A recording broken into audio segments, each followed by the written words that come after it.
Саламатсыздар ма, көрермендер? Бүгін мен сіздерге пісіріп көрсететін астың аты сыр қосылған суп. Енді бұған керегі мен сорпамды қайнатып, етімді пісіріп қойдым. Сондықтан дайын етті турап қойдым. Сорпам дайын.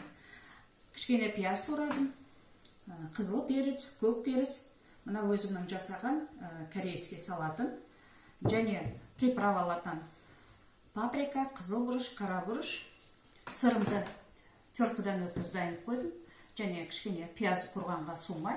Енді міне бір жұмыртқа, ұнымыз. Қазір нанымызды елеп тындырып қоям да, арғада пиязымды қуыра бастайым.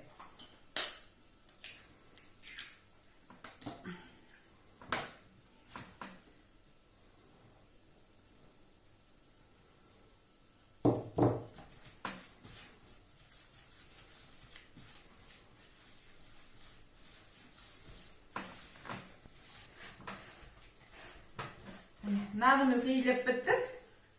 Енді нанымызды тындырып қоямыз.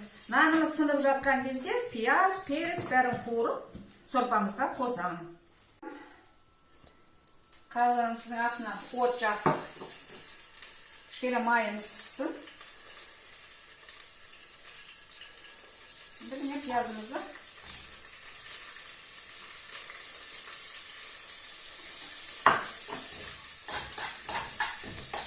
қуырып аламыз. Менің етім піскен, мына жерде сорпам дайын тұр. Қазір бәрін қуырып алғаннан кейін сорпамызды дайындап құя саламыз.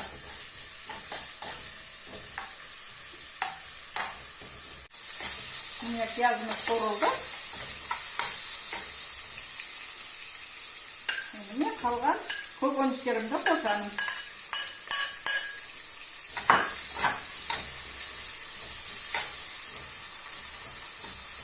Сонымен қатар міне қара бұрыш, қызыл бұрыш дәмдемелердің бәрін қосып арғада қуырамыз.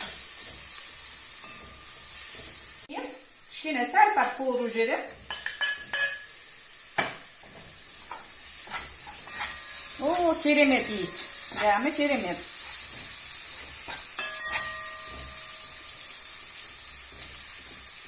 Дайын сорпамды қосам.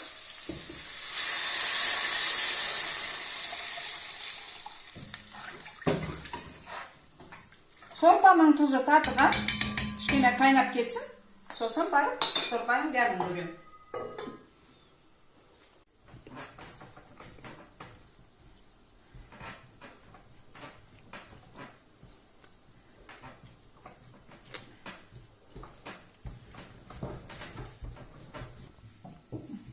Нанымызды жайдық. Енді мына теркіден өткізіп қойған сырымыздың бәрін нанымызға бітіп себеміз.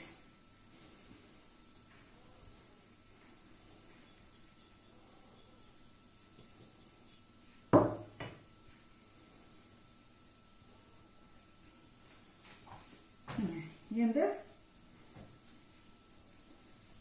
рулет қып ораймыз.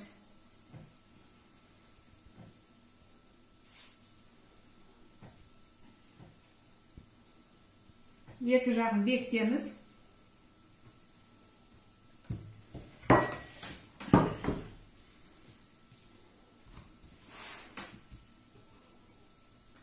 Екі жағын бекіттік, енді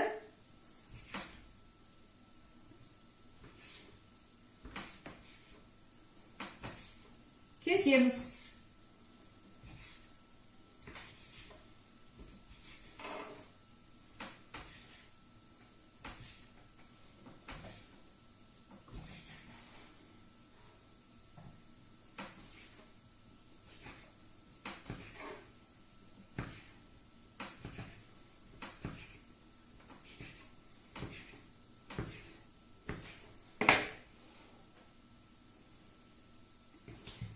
Енді алып, қайнап жатқан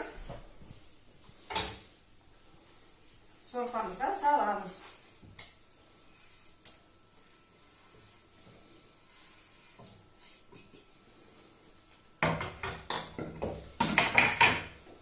Газымыздың астын көтереміз. Енді нанымыз үстіне көтерілгенше қақпағын жауып қоямыз. Pişкенше bir 10 minutтай pişirip alamыз. Dәмін көрдім, өте керемет дәмді. Жасап көріңіздер, сіздерге ұнайды.